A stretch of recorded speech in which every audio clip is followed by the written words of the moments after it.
Dani Lima fala, negócio da governadora do DF com dono de empresa de ônibus. Ih, caralho. Vamos ver juntos aí lá no TMC. Bora. Daqui a pouco a gente fala mais sobre esse assunto, mas a gente ainda fala sobre pessoas públicas. A governadora do DF, do Distrito Federal, Celina Leão, se torna sócia de um empresário ligado ao setor de transporte público. É assunto para nossa Daniela Lima. Diga, Dani. Então, Felipe, essa história é uma história interessante porque o Distrito Federal, os gestores do Distrito Federal têm um problema com prenhez de gado. Sabe o que é isso, Felipe? Joana é uma menina que veio de Portugal, né? Da área urbana. O Felipe tem cara de que conhece mais aqui o nosso interior. Sabe o que é uma prenhez explica, de gado, então, Dani. Felipe? Vai, vamos lá. Vai. Eu ia falar, mas deixa a Dani explicar. Joana, é o seguinte, quem gosta de investir em gado muitas vezes opta por comprar um embrião, ou seja, uma boa vaca com um belo boi, aí você faz esse embrião e compra a prenhez, ou seja, a gravidez, aquele embrião, pensando que ele vai virar um super boi lá na frente e vai te trazer um rendimento. Pois muito bem. Foi esse o negócio que a governadora do Distrito Federal, Celina Leão, fez em sociedade com um empresário que presta serviço para ela, para o governo do Distrito Federal. E não é qualquer serviço. Ele é dono de uma das 5 empresas que faz transporte público no Distrito Federal.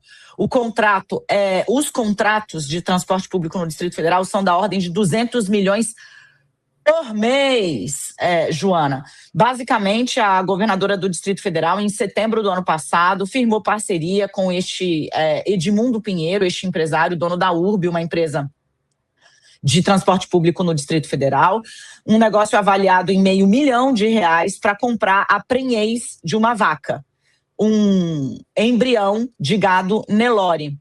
Segundo a assessoria da governadora, depois que foi procurada por mim, esse negócio foi parcelado em 30 meses, o que eu não sei se ajuda ou atrapalha, porque significa que é uma sociedade de, no mínimo, médio prazo, né? São mais de 2 anos aí em sociedade da Celina com este empresário, na prenhez ou nesse novilho, nesse embrião de gado Nelore que os dois compraram num leilão que inclusive levava o nome do Ibanez Rocha, o ex-governador, que era antecessor de Celina. Ela era vice de Ibanez Rocha e acabou se tornando governadora quando ele deixou o posto. Celina está disputando agora a reeleição.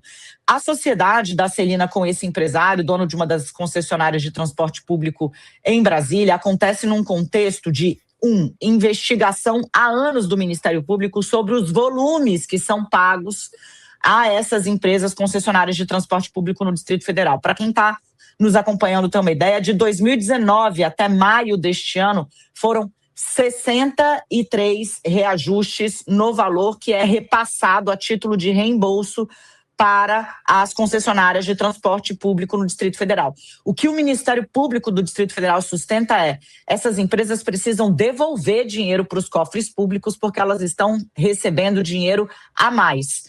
Nesse contexto, tem uma guerra entre as 5 empresas que fazem concessão de ônibus no Distrito Federal, dizendo, se eu vou devolver, ela tem que devolver também. E aí o que faz a governadora se associa a uma das partes desse imbróglio, o que obviamente não ajudou, pelo contrário, colocou lenha na fogueira. Na prática, Celina Leão fez ou faz negócio, torna-se sócia, ou seja, partícipe dos lucros de um empresário cujos rendimentos dependem basicamente da assinatura dela. A gente revela essa história, eu revelo essa história na minha coluna de hoje e trago um pouquinho da repercussão. A Celina Leão, em maio, congelou toda a reanálise dos pagamentos feitos às empresas de ônibus do Distrito Federal, nesse contexto de guerra entre as empresas e já associada a uma delas. Ou seja, Felipe, não está exatamente bonito nem tranquilo o quadro para a governadora do Distrito Federal, em meio a uma série de questionamentos a respeito não só dos volumes pagos nos contratos com as empresas de ônibus do Distrito Federal, mas também as escolhas que fez aí, se associando a um dos lados que está numa disputa bastante acirrada por conta... Essa daqui é a Celina Leão, tá? Para quem não sabe,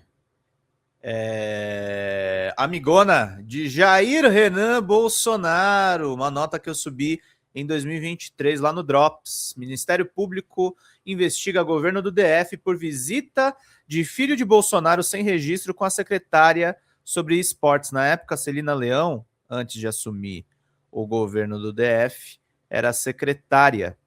E a empresa de esportes do filho do ex-presidente foi investigada, foi tema de investigação. E a gente está acompanhando essa turma faz tempo. Legal que a Dani traz essa denúncia envolvendo o agro e envolvendo o Ibanez, que precisa responder sobre o que aconteceu. Gente, um membro, 121, ajudem, a gente precisa muito dos pingos de vocês, qualquer contribuição nos ajuda tremendamente. Vamos voltar para a Dani. Desses valores são valores muito, muito impressionantes. No Distrito Federal, a tarifa, só devolvendo para vocês, para quem está em casa acompanhar, né? A tarifa está congelada, a tarifa de ônibus. Desde 2019 não tem reajuste. E aí, por óbvio, por exemplo, a gente está vendo os Estados Unidos atacar o Irã, o preço do combustível, né, oscilando. Por óbvio, teve aumento de lá para cá. Quem é que está bancando o aumento? É o GDF, é o governo do Distrito Federal. Como? Por meio de um negócio que eles criaram que chama tarifa técnica. Essa tarifa é um preço que eles reembolsam as empresas para poder cobrir a diferença entre o que é cobrado do passageiro e o que efetivamente deveria ser o valor. No caso da URB, ela está recebendo R$ 9,78 por passagem. Nossa. De volta.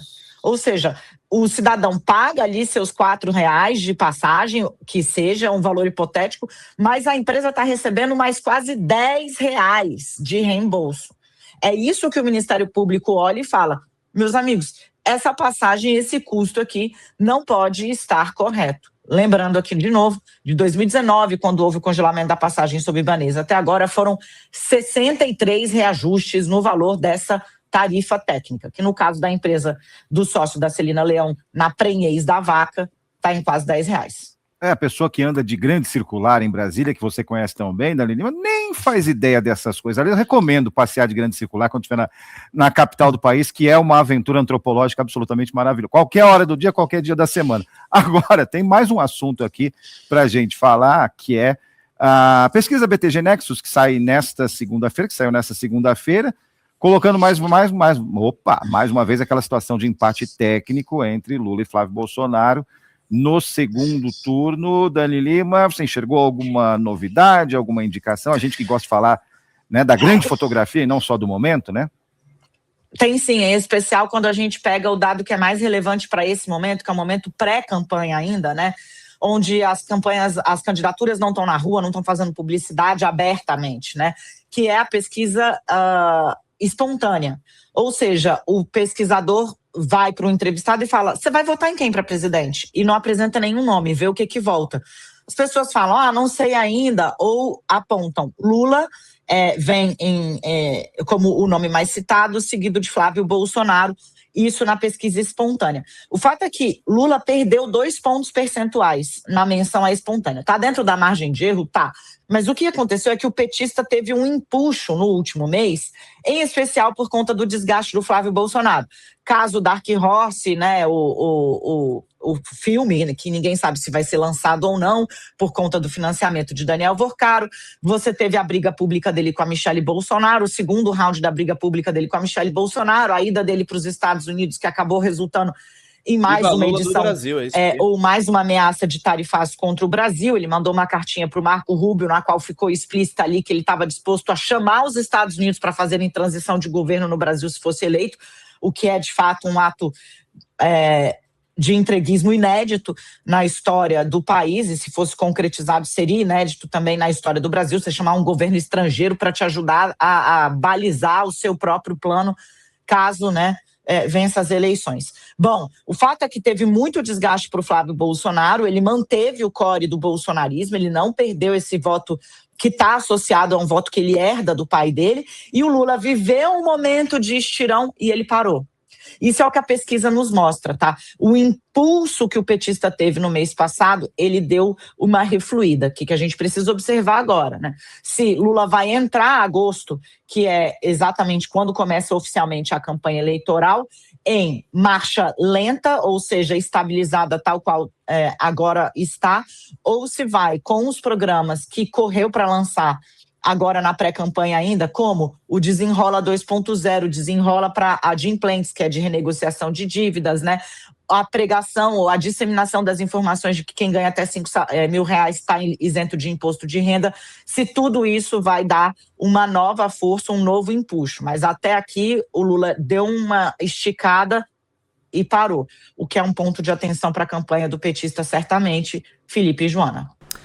Fala galera da Folha TV, não se esquece de se inscrever aqui no nosso canal para assistir programas como Folha Notícias Manhã, Folha Notícias Noite, o nosso Folha Entrevista e o nosso Barzinho das Meninas. Muitas coisas bacanas a gente acompanha por aqui e a gente precisa muito, muito do apoio de vocês para nosso trabalho jornalístico, investigativo, de curadoria de conteúdo, com vocês ajudando no nosso Pix, folhademocrata@gmail.com, ou mandando superchats, valeu demais, e os recursos financeiros, tornando-se membro do nosso canal, no nosso curso de jornalismo básico, para você ficar muito bem informado a respeito de tudo.